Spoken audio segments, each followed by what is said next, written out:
chapter 8.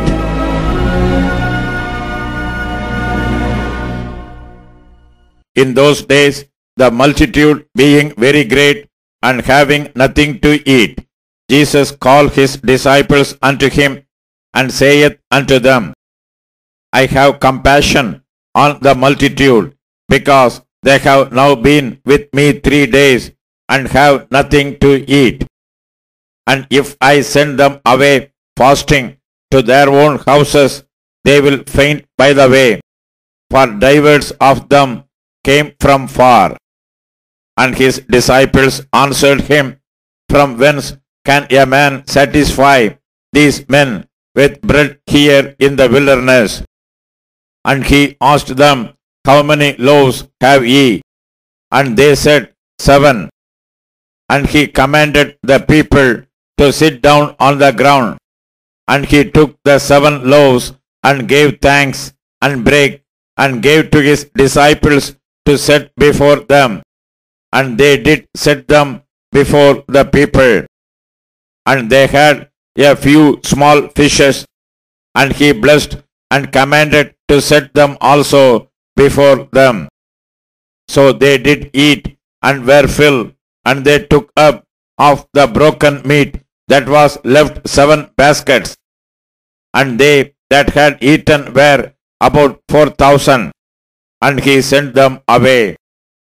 And straightway he entered into a ship with his disciples, and came into the parts of Dalmanutha.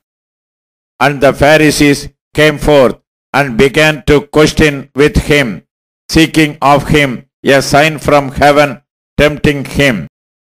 And he sighed deeply in his spirit, and saith, Why doth this generation seek after a sign? Verily I say unto you, there shall no sign be given unto this generation. And he left them, and entering into the ship again, departed to other side. Now the disciples had forgotten to take bread, neither had they in the ship with them more than 1 loaf. And he charged them, saying, Take heed, beware of the leaven of the Pharisees, and of the leaven of Herod. And they reasoned among themselves, saying, It is because we have no bread. And when Jesus knew it, he saith unto them, Why reason ye, because ye have no bread? Perceive ye not yet, neither understand? Have ye your heart yet hardened? Having eyes, see ye not? And having ears, hear ye not? And do ye not remember? When I break the 5 loaves among 5,000, how many baskets full of fragments took ye up? They say unto him, 12. And when the 7 among 4,000, how many baskets full of fragments took ye up? And they said, 7. And he said unto them, How is it that ye do not understand? And he cometh to Bethsaida, and they bring a blind man unto him, and besought him to touch him. And he took the blind man by the hand, and led him out of the town. And when he had spit on his eyes, and put his hands upon him, he asked him if he saw aught. And he looked up, and said, I see men as trees walking. After that he put his hands again upon his eyes, and made him look up, and he was restored, and saw every man clearly. And he sent him away to his house, saying, Neither go into the town, nor tell it to any in the town. And Jesus went out, and his disciples, into the towns of Caesarea Philippi.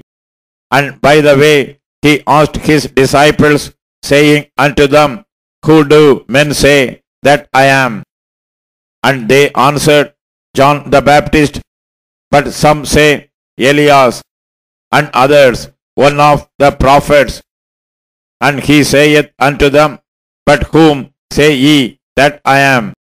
And Peter answereth and saith unto him, Thou art the Christ. And he charged them that they should tell no man of him.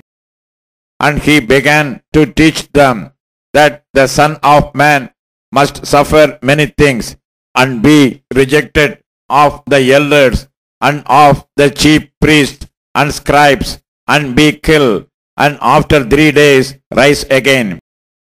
And he spake that saying openly, and Peter took him and began to rebuke him. But when he had turned about and looked on his disciples, he rebuked Peter, saying, Get thee behind me, Satan, for thou savorest not the things that be of God, but the things that be of men. And when he had called the people unto him with his disciples also, he said unto them, Whosoever will come after me, let him deny himself, and take up his cross, and follow me. For whosoever will save his life shall lose it, but whosoever shall lose his life for my sake and the gospel's, the same shall save it. For what shall it profit a man if he shall gain the whole world and lose his own soul? Or what shall a man give in exchange for his soul? Whosoever therefore shall be ashamed of me and of my words in this adulterous and sinful generation, of him also shall the Son of Man be ashamed, when he cometh in the glory of his Father with the holy angels.